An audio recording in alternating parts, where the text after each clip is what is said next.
Dive straight into a really fascinating investigative analysis about India's agricultural supply chain. We're looking at this massive, fundamental transformation that seems to be hiding right in plain sight. Okay, to really wrap our heads around this, we have to start with a massive contradiction. Think back to November 2021. The Indian government officially repealed those three highly controversial farm laws. That sweeping legislation, which was designed to completely overhaul agricultural trade, was legally gone.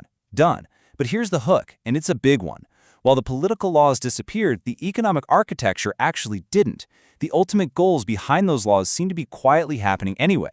So, Section 1, the post-repeal mystery, a problem unsolved. Let's just dive right into why this transformation is still unfolding.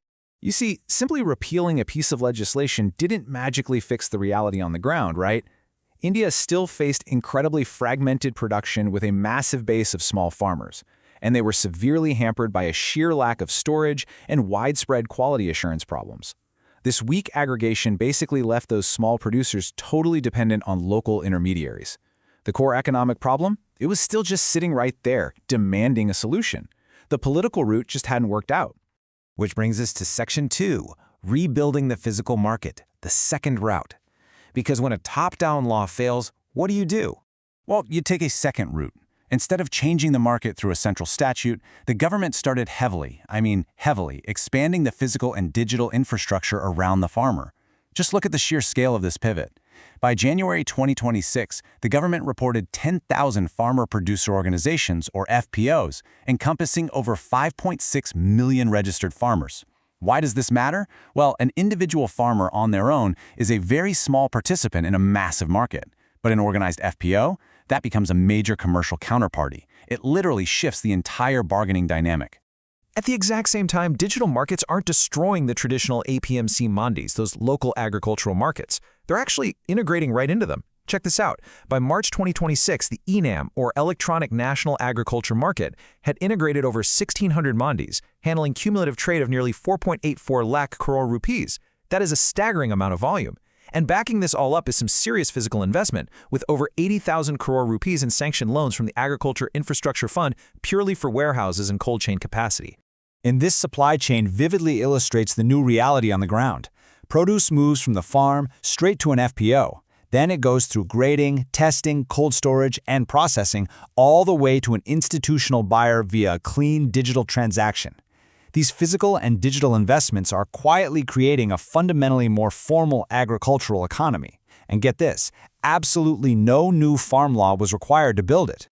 All right, Section 3, the food safety shift. Enter the FSSAI. This is where we transition to the most provocative clue in our entire mystery. We are talking about the sudden, highly visible rise of consumer-facing food safety enforcement. Notice the massive shift in regulatory logic happening here. For years, the old question was just, is this product adulterated? But the new regulatory question is so much more demanding. Can you prove exactly what this product is, where it came from, and if it complied with the rules? Shifting from simply asking if food is safe to demanding documented proof, that naturally forces the entire supply chain to become formal, organized, and totally traceable. Let's look at a real-world example of this. The milk sector. Notice the striking rapid-fire progression here. It starts with consumer confidence campaigns, like the No to Adulteration messaging in 2024. By November 2025, they're suddenly advising point-of-sale rapid testing kits at milk vending machines. And then, boom, just a few months later in March 2026, it escalates to mandatory formal registration and licensing for independent milk vendors. Just like that, the informal operator becomes highly visible to the regulator. And then came the infamous Analogue Paneer controversy in April 2026. Regulators started heavily cracking down on the use of non-dairy cheese substitutes masquerading as real paneer. But here's the kicker. They didn't just target obscure street vendors. They raided prominent premium restaurants and high-end hotels. This was a brilliant strategic move because it completely shatters a core consumer assumption, which is the idea that paying a high price somehow guarantees high quality. Which leads us to Section 4, the cost of compliance and its uneven economic effect. Let's unpack what happens when the market demands proof.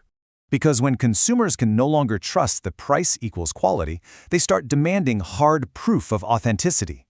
And how does that impact the market? Well, very unevenly. This is the crucial point. the compliance cost asymmetry. Think about it. A massive multinational food company can easily absorb the cost of laboratory tests, big compliance departments, and sophisticated traceability software. It's just a drop in the bucket for them. But a small, informal trader? They struggle massively with those fixed costs. So, quite neutrally, this accelerates formalization. It organizes the market without ever explicitly passing a law that targets small, informal operators. To fuel all this, government communication has dramatically shifted. Expenditure toward audiovisual and digital communication has just spiked. Look at the numbers. The Agriculture Ministry's electronic media spend alone jumped from just under 4 million rupees to nearly 170 million. This creates a high salience environment, perfectly suited for food safety enforcement. We're talking viral raid videos, scary laboratory numbers, and loud headlines about banned products. Now, it is absolutely vital we stick strictly to the facts here. You might have actually heard about a famous 3.5 crore rupee PR campaign by the FSSAI in 2025, and while this procurement certainly shows an intent to build a dedicated, heavy-hitting social media management machine, that tender was actually canceled. It is not realized expenditure. As people carefully analyzing the actual data, we have to preserve that distinction. So, let's map out how this exact sequence repeats and builds across the entire market. It starts with consumer warnings, then moves to mandatory disclosure, then registration, leading directly to traceability. This cycle quietly repeats itself, over and over, creating a highly organized, technology-intensive agricultural supply chain. And the resulting economic effects? Well, they heavily overlap with the exact goals of those repealed 2020 laws. This brings us to Section 5, 3 competing theories. Who or what is actually driving this change?